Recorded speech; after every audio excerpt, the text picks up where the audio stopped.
Такий пляцок ви точно ще не пробували, але приготуйте обов'язково, бо готується він легко та просто, із абсолютно доступних бюджетних інгредієнтів. А яка краса і смакота на виході, самі бачите. Він виглядає, наче із дорогої кав'ярні, а ви легко зробите його вдома своїми руками. Тож до роботи. Для приготування двоколірного коржа у чашу для збивання викладіть 6 яєчних білків.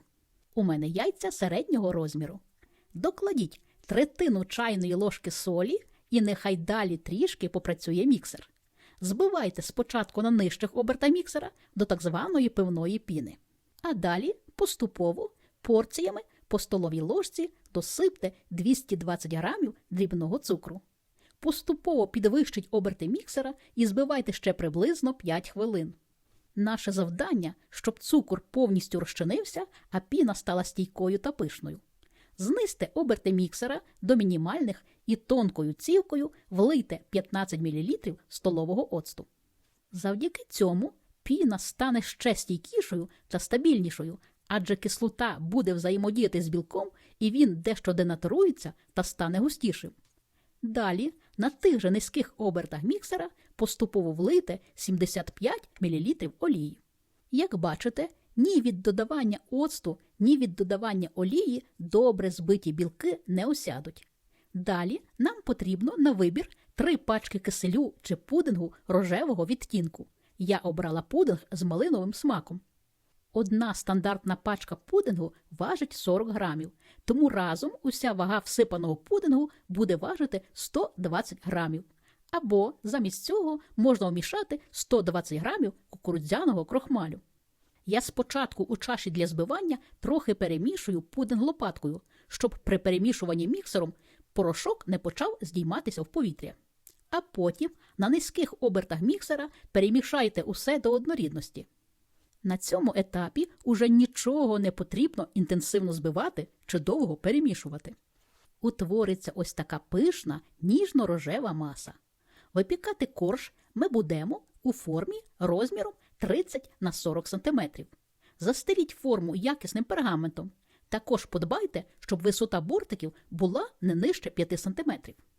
Якщо потрібно, наростіть бортики форми пергаментом. Я для зручності роботи прикріпила пергамент до форми, змастивши її в деяких місцях тонким шаром вершкового масла. Отже, набираючи білкову масу столовою ложкою, рівномірно розкладіть її по усій площі підготовленої форми. Друзі, нагадую вам про свої 2 томи з найсмачнішими галицькими пляцками. Ці книги – результат багатьох років на кухні, сотень випробуваних рецептів і любові до кожного пляцка. Вони красиві, з якісними фото, зручною подачею матеріалу і міцною обкладинкою.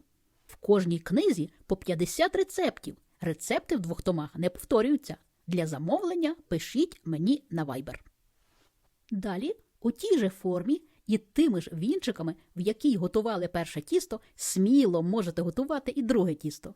Для цього у чашу викладіть 6 яєчних жовтків, які у нас залишились. Докладіть 1 ціле яйце, 125 грамів дрібного цукру, 10 грамів ванільного цукру і нехай далі знову трішки попрацює техніка. Збивайте спочатку на нижчих, а потім на середніх обертах міксера приблизно 5 хвилин. Повинна утворитися світла, пишна маса, і увесь цукор має розчинитись. Цівка маси, яка стікатиме з лопатки, повинна залишати внизу слід з видимим об'ємом. Поки збивається жовткова маса, саме час приготувати суху суміш. Для цього у посуд просійте 75 грамів борошна. Докладіть половину стандартної пачки розпушувача. У мене пачка важила 10 грамів, тому я всипала 5 грамів розпушувача. Далі досипте 30 грамів смачного темного какао. Какао, яким би якісним воно не було, я раджу обов'язково просіювати перед додаванням. Ви завжди при цьому побачите на дні сита грудочки, які потім слід розтерти. Перемішайте сухі інгредієнти до однорідності, а далі досипте їх до збитої жовткової маси.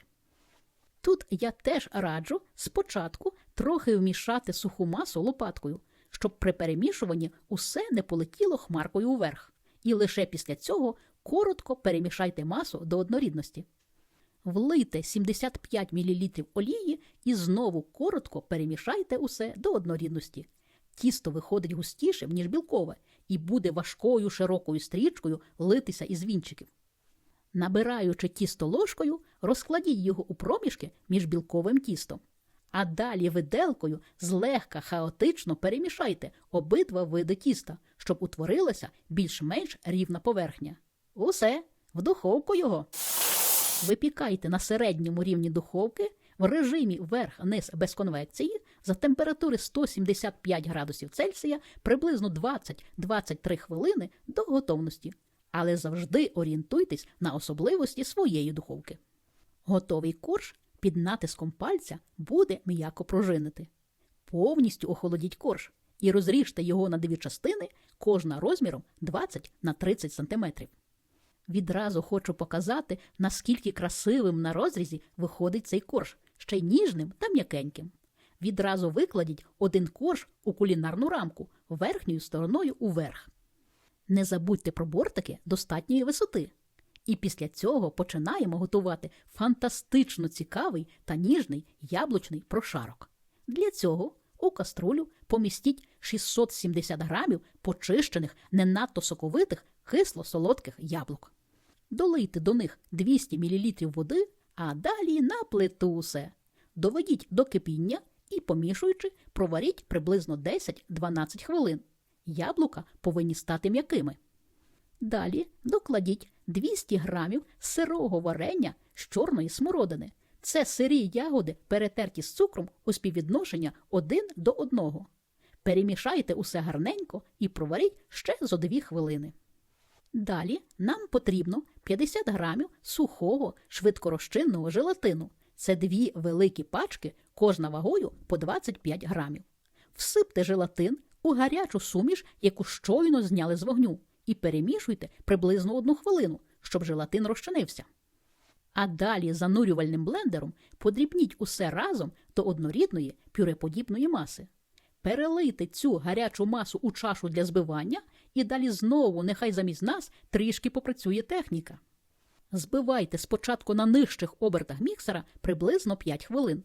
А далі, коли маса почне густіти та світліти, можна оберти міксера підвищити до середніх. І далі збивайте ще 5-7 хвилин. Чим довше ви будете збивати, тим пишнішою та густішою ставатиме маса. Найкращий варіант – зупинитися тоді, коли маса ще залишається трохи рідкою, але уже не спадає з лопатки. З вінчиків маса в той момент ще буде сповзати широкою важкою стрічкою. У той же момент відразу вилийте приблизно 3/4 усієї збитої маси на нижній корж.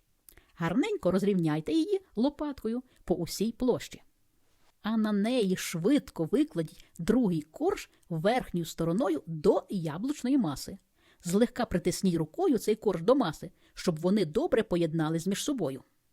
Не гаючи часу, вилийте на верхній корж решту яблучної маси і теж гарненько розрівняйте. Зверху я ще відразу присипала кольоровою посипкою, але це уже за вашим бажанням.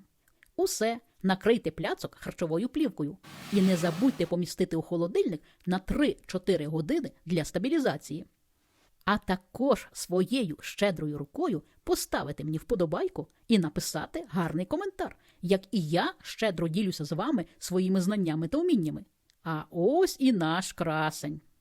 Вага пляцка 1 кілограм і майже 900 грамів, висота 6,5 см.